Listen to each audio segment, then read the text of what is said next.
Welcome to the Talk Book series that is being organized for the last 2.5 years by every State Council of Higher Education. By our chairman, Professor K. Hemchandra, who has initiated this program of 2.5 years back to inculcate a habit of book reading, both Telugu as well as English, because the student generation is not in touch with the latest book as well as the old classical books. Because the book is the only point where they can have best of information, which is being recorded by an expert or writing the book, all his thoughts and ideas, and the present day scenario will be presented in the book. So, understanding the civilization changes, the historical changes, scientific components, everything, psychology, and the personality development programs can be had from books. So to inculcate this habit, this program was initiated on every Friday between 3 to 4 weeks regarding the Talk the Book review by experts in the concerned subject, both in English as well as in Telugu. Today we have with us for our 124th episode, Talk the Book on the Dan Brown title Origin. The reviewer, none other than Dr.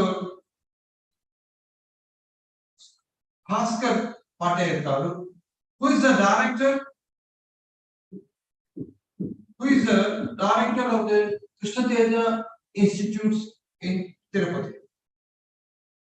So, regarding the biodata of the brief biodata of Professor Bhaskar Patel, he is a principal.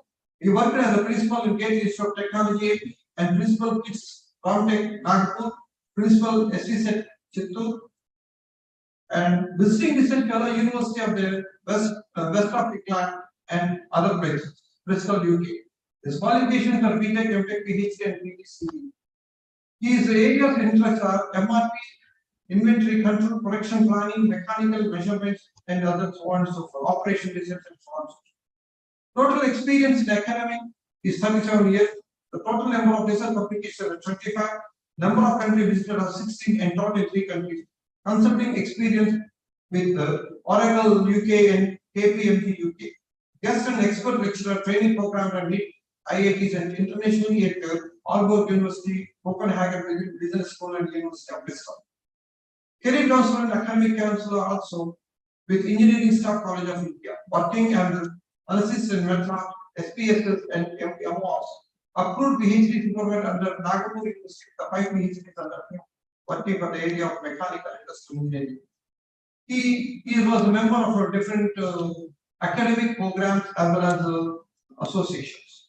So now I leave it to the expertise of Bhaskar Patel Garu to review the book on Dan Brown's Origin, which is going to be in a different both science, religion, and all other aspects of the present day scenario may be useful to the students of present generation. I leave it to you, sir. Thank you, sir.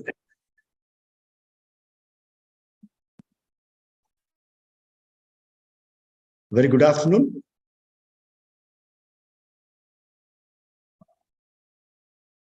Very good afternoon to all of you. I'm sure after the sumptuous lunch at your places, while you're sitting, I'll ensure the next 55 minutes or so, I'll certainly ensure that you won't get a nap.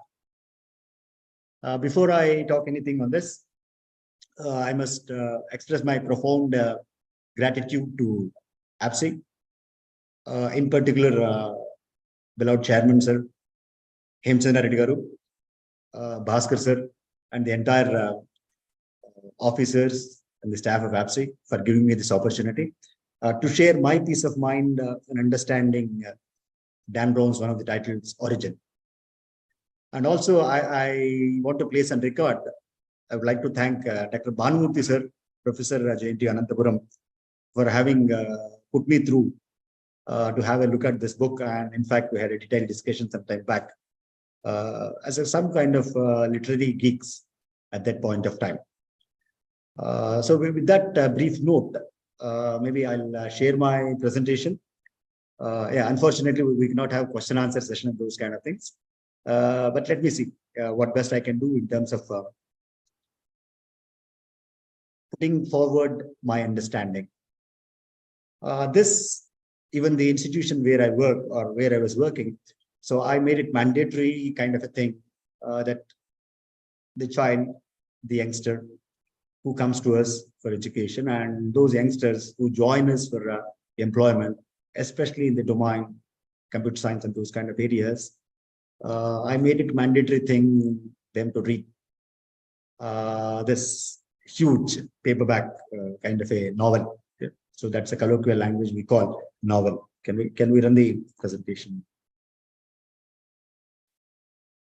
Okay, so that's what the talk today about the origin. Okay, next. Yeah, a lot has been said, but in simple, this is what I look at myself.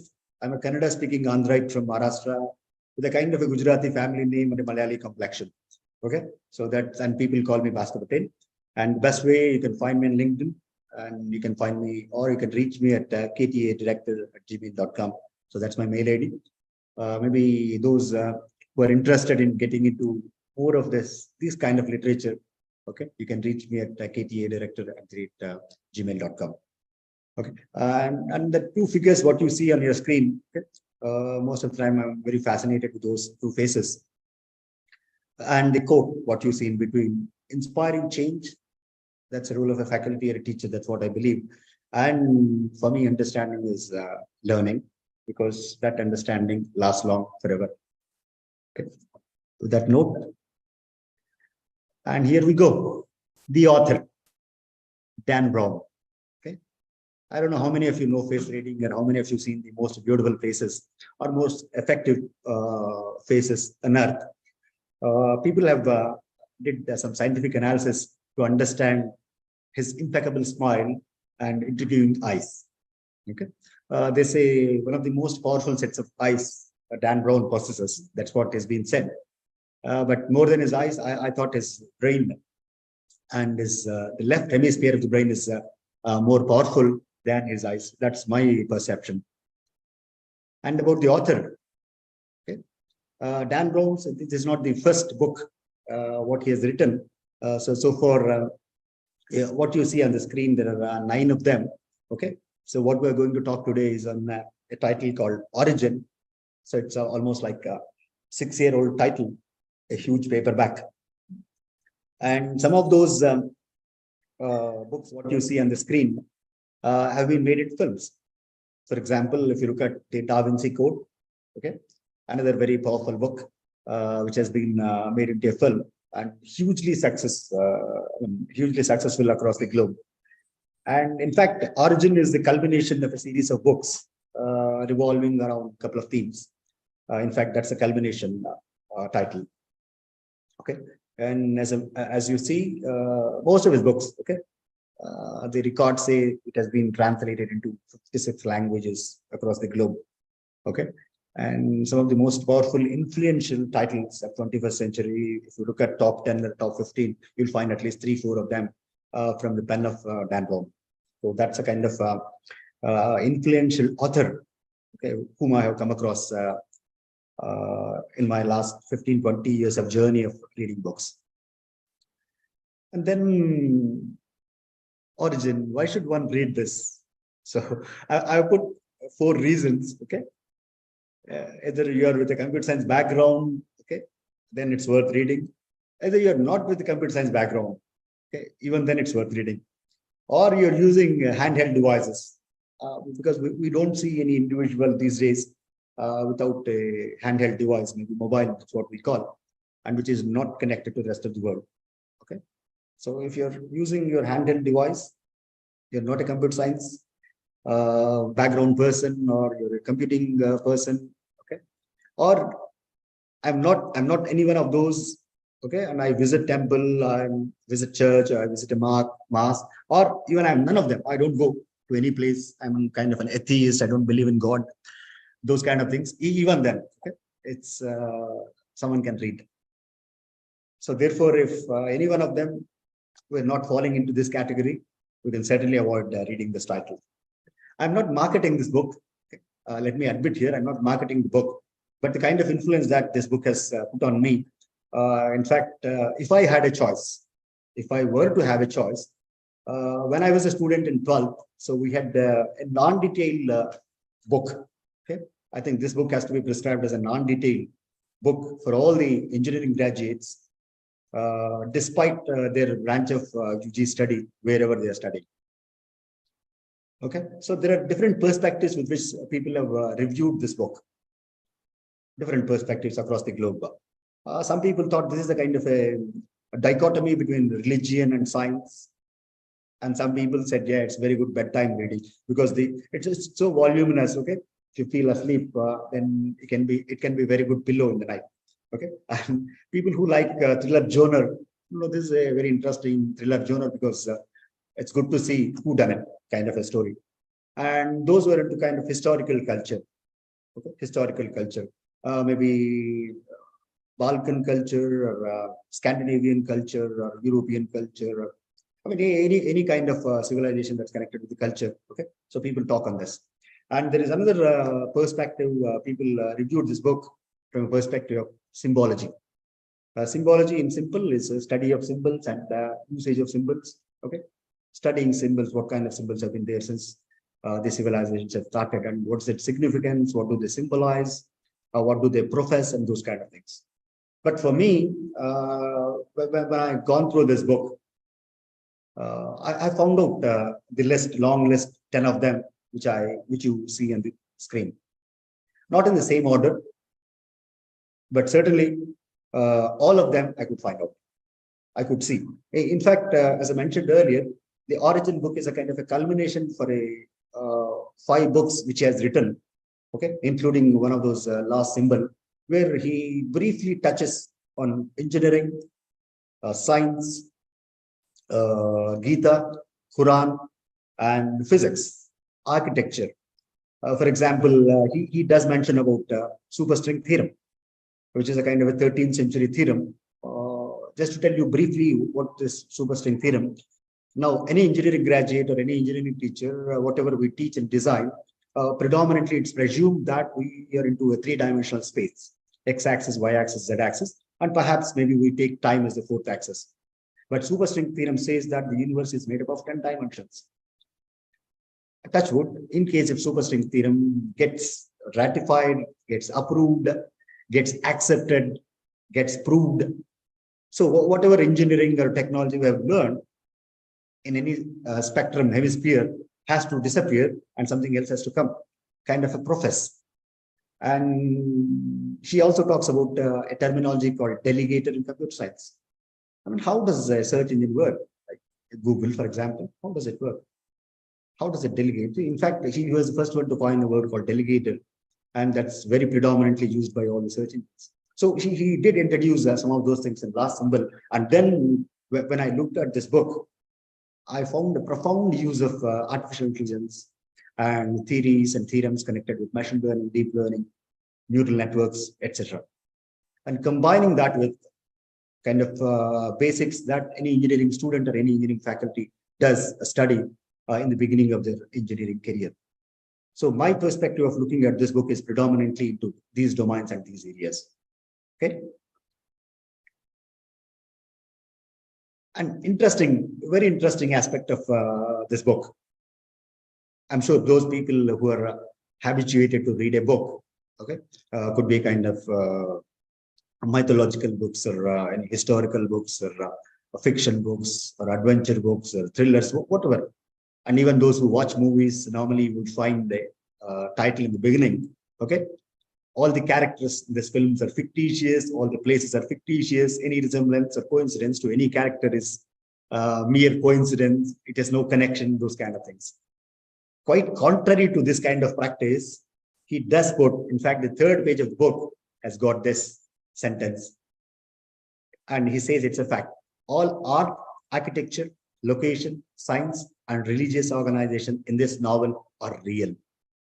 In fact, this is the kind of a 3rd page you'll find in all the 9 books penned by Dan Brown. I mean, I really envy such a kind of extensive homework, background work, research work that has been carried out to make it as real as possible and connect it the people across the globe. Okay, so this is a very kind of a dividing movement in comparison to all those authors whom we come across writing either crime or literary works or any other work. So he stands out distinctly on that note. In fact, you buy a hardbound copy or you read a hardbound copy or a paperback. Okay, the third page.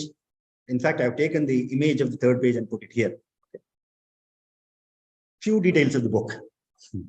Very big, voluminous book. So it has a prologue that itself runs like a short story. And it has also got an epilogue. Okay, a kind of end word. Okay. That's also kind of a short story. In between, we got 105 chapters. Okay. So normally, as an engineering student, we're used only for reading 5 units. Okay, so that's so when you look at 105, it's like as good as doing 21 courses. So 21 courses in 3 credits, 120 credits. It's as good as close to completion of 3 years of engineering, because we look into engineering degree with about 160 credits. But we don't have to be scared, because the moment you go through maybe chapter 1, 2, 3, okay, you'll be glued. You'll be missing your sleep for sure. You would definitely forget your hunger, okay, and you'll be certainly glued into because the way it's connected, every chapter by chapter, the way it is connected is extremely enticing, and makes us to be kind of obsession in terms of what happens next. What happens next? Normally, when we read books, that's what earlier I said. People do some bedtime reading. Maybe I get a peaceful sleep, or I forget about my thought process the entire day, those kind of things. But this is one of those rare titles which makes us to think. So therefore, I would call this kind of a book as a kind of a thinking book, because it makes me at least to think further in terms of bigger questions, what we don't find answers in day-to-day life. I'm not going to dwell all the 105 chapters. As I mentioned, my perspective of looking at this is predominantly on those 10 areas. And within this short span of time, I shall certainly do look into some of those broader areas. Okay, right. And now you see 2 questions on the screen. What is fictional science and what is science fiction? Fictional science and science fiction. Normally, because we are more used to watch films, either on OTT platforms or on the big screens, okay, we say, no, it's a fiction, sci-fi fiction kind of a film, okay, using a lot of graphics and those kind of things. Are they science fiction films or fictional science films? So that's a question to be talked. So when we see some of those Hollywood films, even for our own Tollywood films, okay, we find some meaningless science. The point, what I'm trying to say, meaningless science is it doesn't have any scientific evidence, because the way we call a subject study a science, why do we call a subject study a science? For example, physics or chemistry or biological sciences. There are 5, 6 important characters. One such important character, why a subject of study is called science, is because it establishes a relation between cause and effect. That's the first characteristic. Second characteristic, why we call any subject study as science, is the principles are universal. And the third characteristic, why a subject study is called science, is that experimentation is possible. So unless there are many more, but I restrict myself to only 3 characteristics. So unless or otherwise, any subject of study has these 3 characteristics, only that subject study is called science. For example, we don't have this kind of characteristics for history. Therefore, history subject cannot be science. So thereby, understanding science is that way. So whatever this book, does it belong to fictional science? A kind of a fantasy science. I mean, which is non-real science, for me is fictional science. But science fiction is different.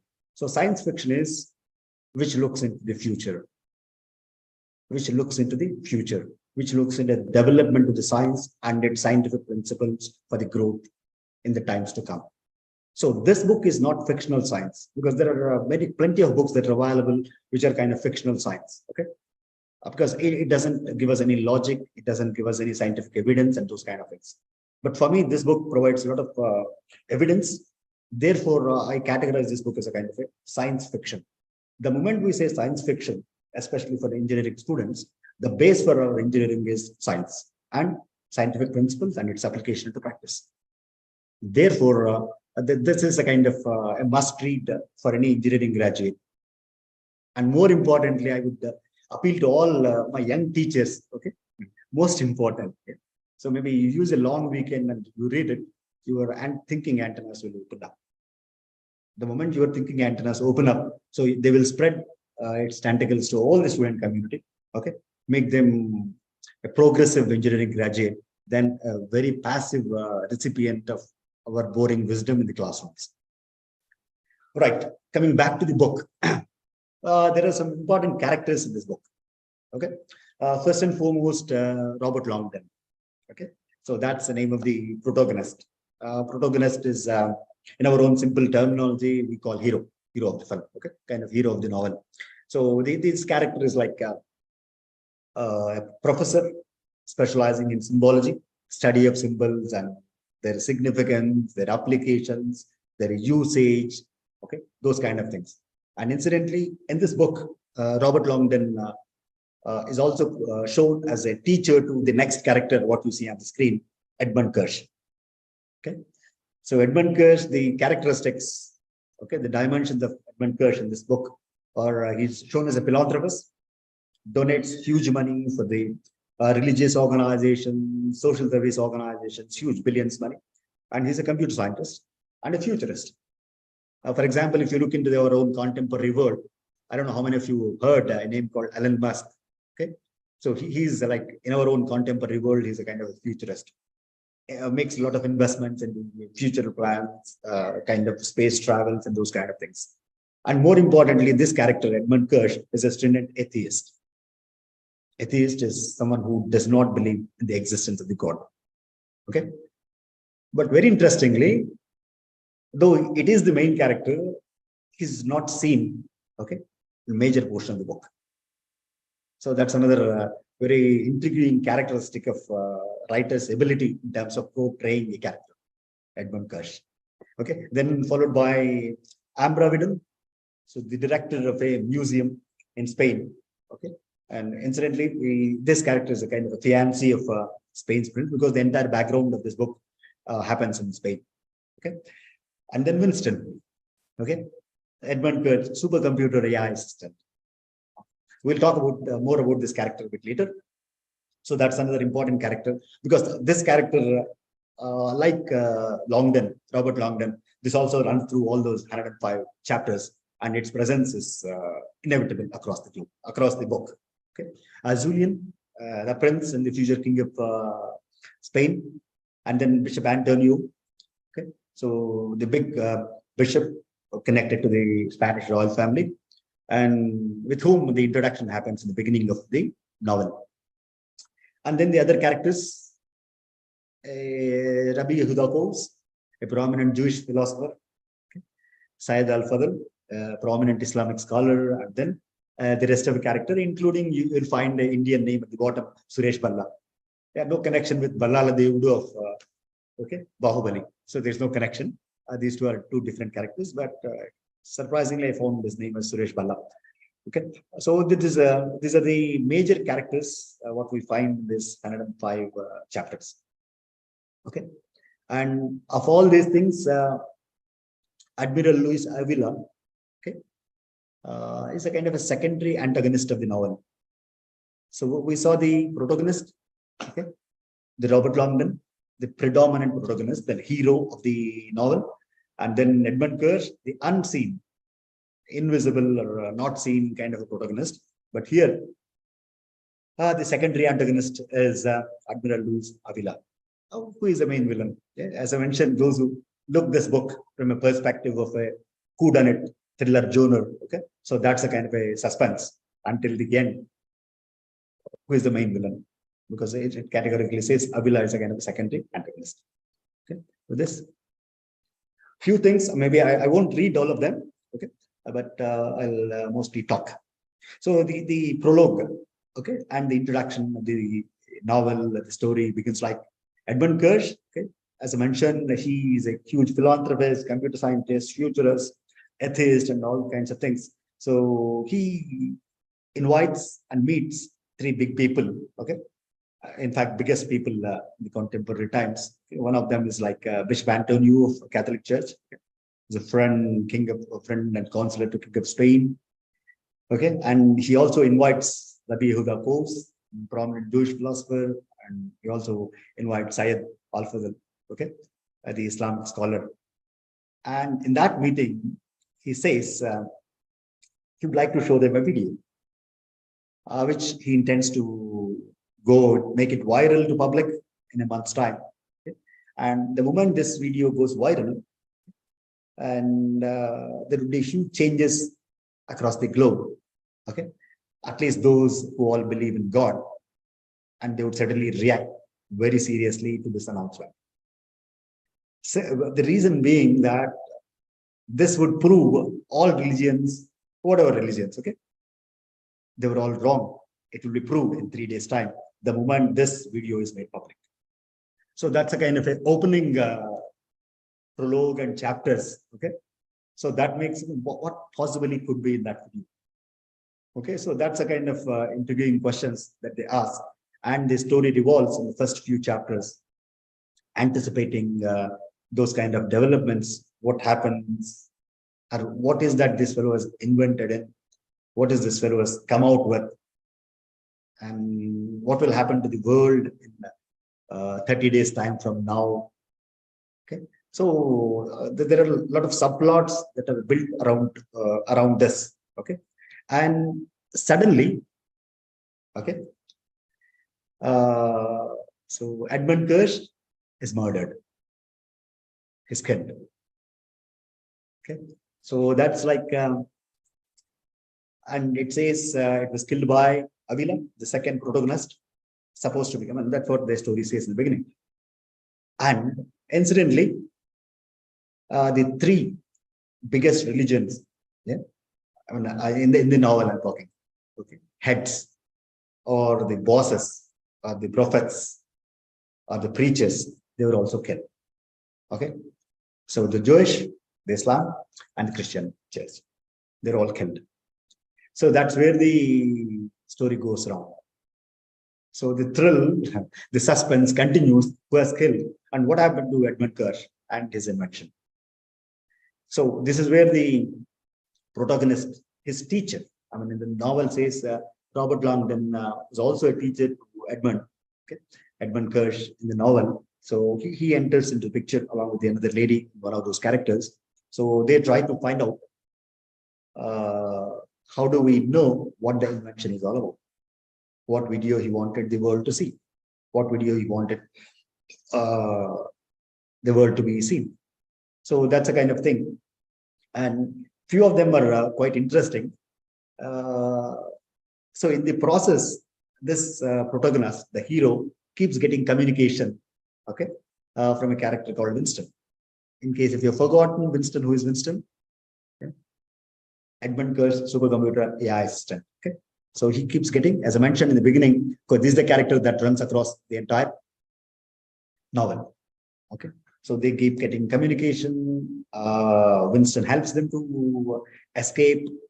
Okay, and in the process, since you're a hero, so therefore you have to find answers: who done it and who killed it, what happens next, and those kind of things.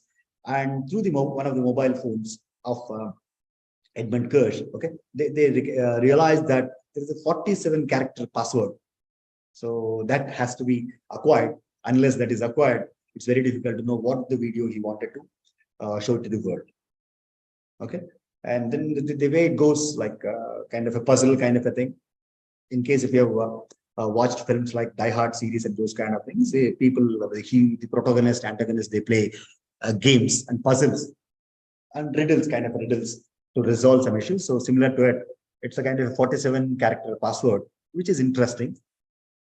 And meanwhile, what happens? The three murders, like there are three religious heads who have been murdered blatantly.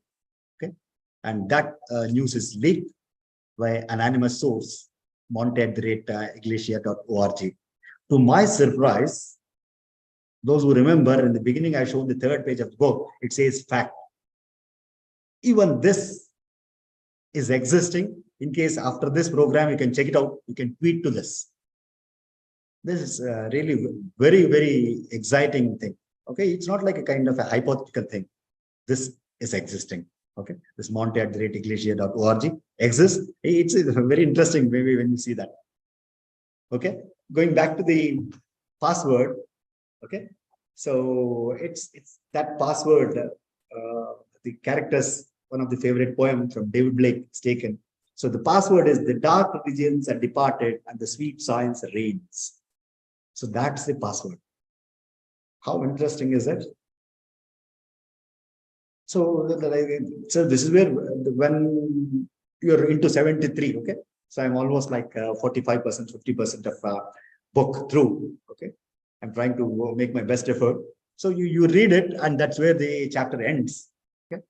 Touch wood, I throw this as a challenge. If you come to that stage, you would not sleep until you finish off this reading, okay? And the way it is done, okay, the way they find out this password, what was more fascinating to me was like the way they're deciphered, the password is deciphered. Langdon finally realized Kirsch has used the Latin text from which the ampersand, when we computer science students, they understand the ampersand had developed as extra protection. So they use that password, okay, and see what it is like. In fact, to the surprise, okay, Langdon himself, the protagonist, the hero himself, is found on the video, okay, giving some introduction for this kind of thing. So what does the video talk about and what does it try to question? Something like that. Okay. So in fact, one of his earlier talk is taken and that has been put into it. In simple, signifying that as the man started the civilization, or since the time man has descended onto earth, whatever way you look at it, okay, the dependency in the God, whatever form and whatever belief system, whatever value system you have, so that has come down, okay. And therefore, in that context, so Kirsch in this video indicated that he planned to answer two questions that had always fascinated him in his life, okay. So the novel says why he has become kind of atheist, who doesn't believe God, is because of his mother's death and those kind of things, okay. The questions, okay, maybe they appear very silly questions. That's what I keep asking. With the origins of human life and future of humans, how did the human beings origin? Why did they come? Where did they come from? And what happens to them? And in the process, he says, he predicts. So the religion, okay, the religion, whatever religion across the globe, okay, is ending, particularly with these findings he was about to present. So that was the reason why those three big religious leaders, okay, who were very apprehensive about his invention, what exactly he's trying to do, okay. And then the hero has to find out what is this video and what is this kind of invention, okay. And in the process, the hero, Robert Langdon, the professor, the teacher of the protagonist, Edmund Kirsch, okay, he finds the source in Barcelona's supercomputing center, okay, who is communicating with him, okay, who is corresponding with him, who is helping him at times, okay. So they discover a device called E-Wave, which is named as E-Wave, the Mayer Nostrum supercomputer, which Kirsch calls in that book as a quantum cube. And after that, okay, by the time the protagonist enters, finds, okay, enter the password, the presentation starts, it goes to hundreds and millions of years. Okay, in that second part of the presentation, Kirsch explains that he simulated the Miller-Urey experiment using E-Wave's ability. Okay, I underline this, I repeat it, using E-Wave's ability to digitally speed forward time. It's not about time machine. It's digitally speed forward time to recreate what he believes is the movement of abiogenesis. In case if you're not sure what kind of jargons I'm using, these are not my jargons, these are the jargons of the novel. What is abiogenesis? Abiogenesis is the idea that life arose from non-life more than 3.5 billion years ago on Earth. So, I mean, we all treat ourselves as people with life, or we are living creatures. Okay, life has come from X, Y, Z sources, whatever it is. But this abiogenesis, that idea is like, no, life has been created from non-life things about 3.5 years ago, something like that. Okay, so Edmund Kerr tries to explain this, okay, using Miller-Urey experiment, okay, using that E-wave ability to digitally speed by digitally forwarding time. Okay, so this is a kind of a shocker. Okay, and the way E-wave has been named, okay, it's really very exciting. Huh? I must show this, maybe later part of it, why it is called E-wave. Okay, that a device which is used to conduct Mayer-Nostrum supercomputer, which is a Mayer-Nostrum supercomputer. We'll see what is that super computer also. So in that, he tries to prove that humanity was created by natural events, but not by God, but not by religion, etc., not a superpower, those kind of things. And then he claims that in roughly 50 years, humanity and technology will merge, and there will be a kind of a utopian future. I mean, when we close our eyes and imagine that there would be perhaps people who are implanted with complete technology and gadgets in their entire body, from top to bottom. So I don't think we can call them humans or humanoids. Okay, something different, completely different. So this presentation sparks widespread debate. Okay, and leading to the origin. Where did we come from? What happens to us? The abiogenesis. So he goes back and tries to say that 50 years time from now, it's going to be kind of that world where humanity and technology will merge, and you cannot separate them. Okay, and what is this supercomputer I was talking about? So this is not hypothetical, especially as I mentioned in the beginning. Okay, whether you're studying computer science, you're preaching computer science, you're teaching, you're an IT guy, you're a student, you're a mechanic, it doesn't matter. Okay? Because we all understand this, and this supercomputer exists. Okay, it's whatever is taken in the novel. Okay, that's what really excites me. It exists. It is there in Barcelona. Okay, Spanish supercomputing network, one of the 7 supercomputers of Europe infrastructure called PRICE. Okay, so the operating system, it's on SUSE Linux 11 SP3. And what is it used for? Okay, it's used for human genome research, protein research, astrophysical simulations. So when we are talking, when we are teaching and preaching artificial intelligence in classroom, in 4 walls of classroom, machine learning, deep learning, and in fact, we are offering degrees now, okay, BTech computer science with AI, ML. What kind of, are we using any one of these applications? At least are we teaching, are we preaching, or at least are we aware? Very strange, okay? And incidentally, design of new drugs. So that's a kind of a thing that's being used. And as I mentioned, it was booted up first time in 2005, okay? And it is openly available to national and international scientific community. The same thing has been cited, quoted, used in this novel. In case, okay, if you're a tech freebie, so these are the specifications. These are the specifications of the supercomputer, okay? That's been used or cited or written in this novel, which is available in Barcelona today. Okay, which is being used by the scientific community. Look at the storage capacity, 14 PB. We are, as youngsters, we know what is GB and those kind of things. And speed, 13.7 P flops. Okay, I'll tell you one of them, then other one I leave it to your wisdom, because you need to have that curiosity to explore and find out. Okay, so what is this PB? In case, I know everyone knows about it, but still. 1 bit, 1 byte, 1 kilobyte. So 1 PB is like 1024 terabytes. So that's the kind of a thing this supercomputer talks. So you find out what is TFLOPS, the speed of the computing speed of the system. Okay. So this is the supercomputer which is called E-Wave. Okay. And then this supercomputer, which is there in the book and which is also physically existent, what for this is used? So certain block is precisely for emerging technologies. So where are these emerging technologies? Because every child in Andhra or Telangana for that matter, we are into emerging areas. Even our regulating authorities also say, no, you should provide skills and they should train our students in emerging technology areas and those kind of things. So this supercomputer is predominantly into it. Just to give you some more stats about this, okay?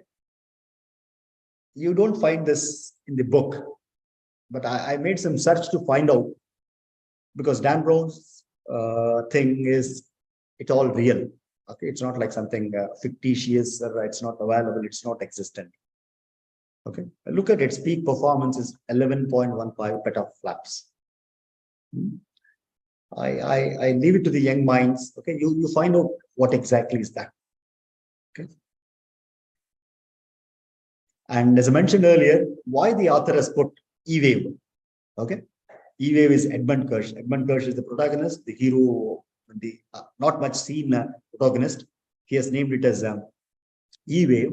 Okay. So when we find out why this gentleman has named it as E-Wave, because NASA, I know everyone knows about NASA. Okay.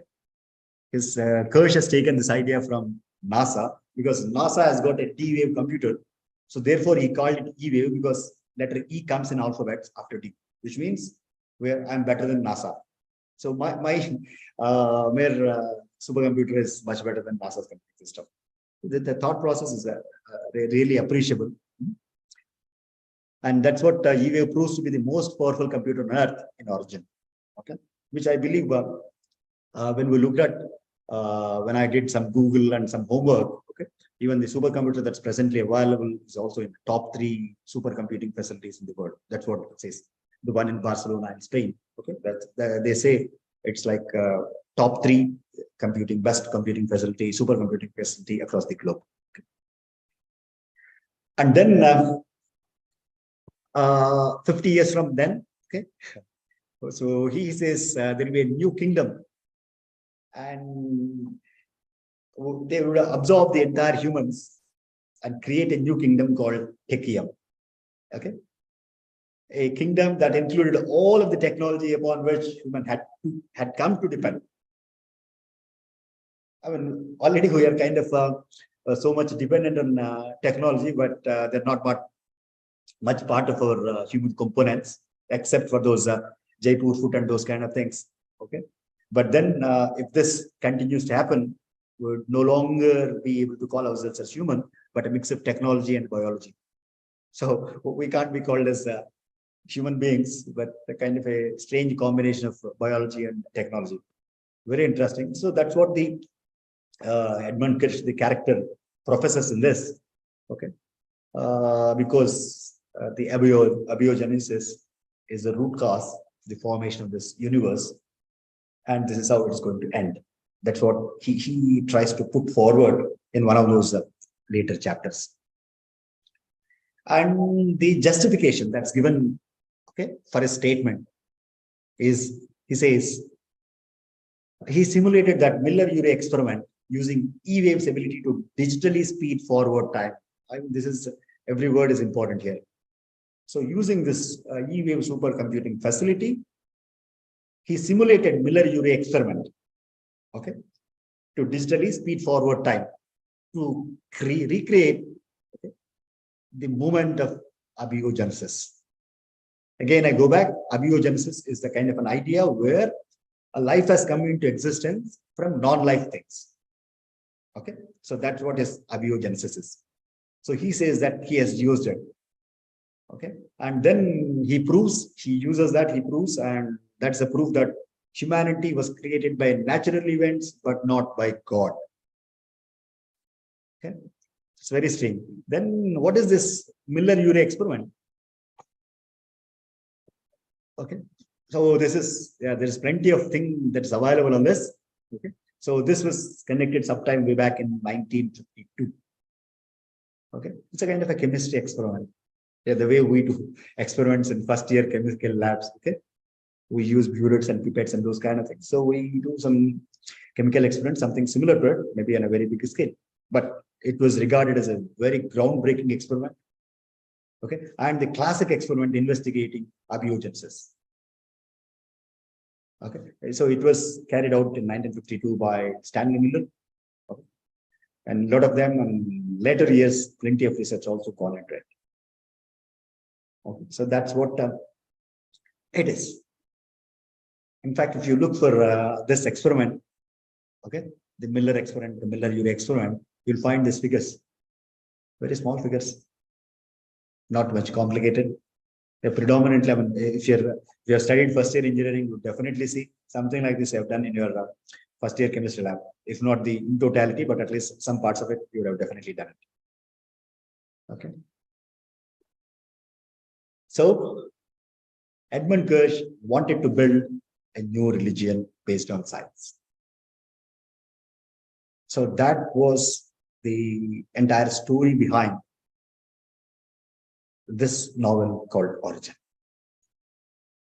So he was trying to build an argument saying that the universe is not built. Sorry, the universe is built from lifeless things, or the life in the universe has been built by lifeless things. Okay, I mean non-life things. And therefore, that is tested through the experiments using supercomputers. And the supercomputers, how they work. And Winston, so far I've not spoken about this character, Winston, okay. So Winston keeps helping the protagonist, Robert Longdon, and his other alibis in this, okay. Helps them to escape and helps them to travel overseas, okay, come back to the museum. They travel almost the entire Spain, okay. And all those, okay, wherever they travel, their arrangements, their safety, safeguarding them, it's all taken care by the Winston. Okay, the protagonist really finds out at the end, but the central theme of it, okay, that Edmund Kirsch wanted to build a new religion which is based on science. And what could be the possible reasons for it?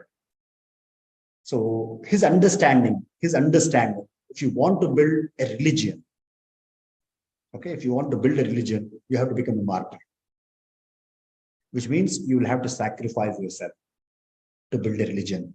He has his own reasons, the valid reasons. He thinks Christ on the cross, he became a martyr, therefore Christianity came, the Kedoshim of Judaism, okay, the Shahid of Islam. They have given their lives. Therefore, I give my life to this. Therefore, I can build a religion, but which is based on the science. Because he believes, I've taken these sentences from chapter 104. Okay, they are not my sentences. Martyrdom is at the heart of all religions. That's what the character, the main unseen, not much seen protagonist claims in this. And also claims that this new religion provides answers for all questions, the basic questions. Where do we come from and where are we going? After how did we come here? Where did we come from and where are we going next? So this is the essence of the main unseen protagonist. Okay, and this is the reason why he was making that video. He was trying to tell the world, and he was trying to conduct the experiments, and the entire supercomputing facility, okay, was run by AI. And interestingly, who killed him? Who killed Edmund Kirsch? And who killed those three religious heads? So the interesting dimension of it. So the unseen protagonist was killed by his own invention, the supercomputer Winston. until you reach, I'm sorry, I'm revealing it, but until you reach end of it, you would never realize Winston is not a human being. Winston is not a human being. Winston is a supercomputer, okay? Which is not seen. I mean, of course, it's a book, so you can't see. Okay? Which the character never comes, but the character keeps talking to people, and even a professor like Robert Longdon, until the end, he doesn't understand. Okay, he doesn't realize rather that it's just a voice that is talking to me all the time. Okay, and even the way it kills. Okay, the way it kills the lead protagonist, Edmund Kirsch, is through another two characters. Okay, which will not be seen again in the entire book. So those two characters, if you read it carefully in the chapters 84 to 86, so those are like entirely built using the machine learning and deep learning. I mean, very strange for me. It's like a mind blower kind of a thing. So they're not humans who killed the protagonist. Very, very interesting. And the way it's been done, because this has read Edmund Kirsch's mind completely, and it has been dominated because he believed unless you become a martyr, you cannot build a religion. So that was a kind of a belief system, and that belief system is superseded, dominated by the invention he has made in the form of a supercomputer called E-wave through those experiments. Okay, so he is killed by none other than by the invention what he has made. I mean, it's like very strange. Unfortunately, since he was a human being, this entire E-wave central computing system, finally, just before the epilogue, it talks to the protagonist, Robert Longdon. It explains, okay, how it did, what it did. There are a lot of technical jargons. Okay? There are a lot of technical jargons, okay, which you would understand. Maybe if you don't understand, just go to Google, because Google helps a lot. And the finishing touch comes, it goes into self-destruction. So the entire supercomputing facility, which is built with this huge, complicated artificial intelligence domain, okay, it becomes, it self-destructs.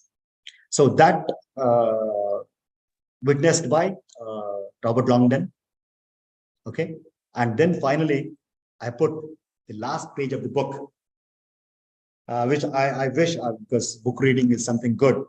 Okay, I'll just read only last few lines rather. So this is the last page of the book, last page in the epilogue also. He thought all about the religions of the world, about their shared origins, about the earliest gods of the sun, moon, sea, and wind. Nature was once at the core for all of us. The unity, of course, had disappeared long ago, splintered into endlessly disparate religions, each proclaiming to be the one truth.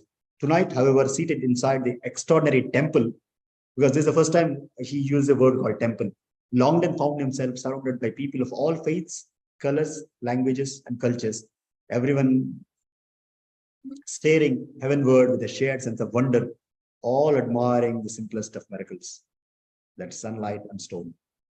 Longdon now saw a stream of images in his mind. Stonehenge, that's in England. The Great Pyramids, you know where they are. Ajanta Caves, you know where they are. Abu Simbel, Chichen Itza. Sacred sites around the world where ancients had once gathered to watch the very same spectacle, the sunlight on the stone. Okay. Finally, last sentence I read.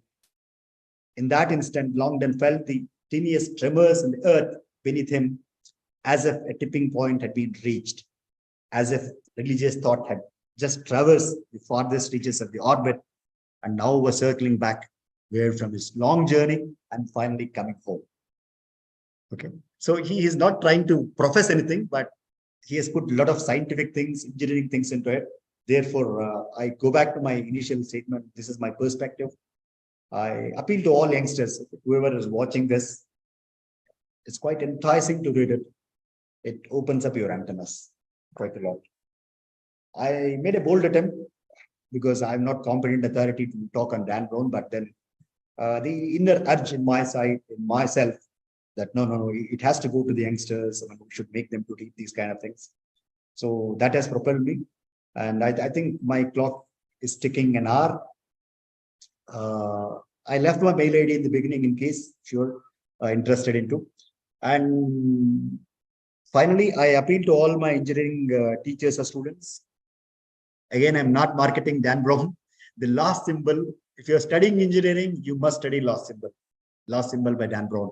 And if you're any one of those 4 categories I've shown, you must read the origin.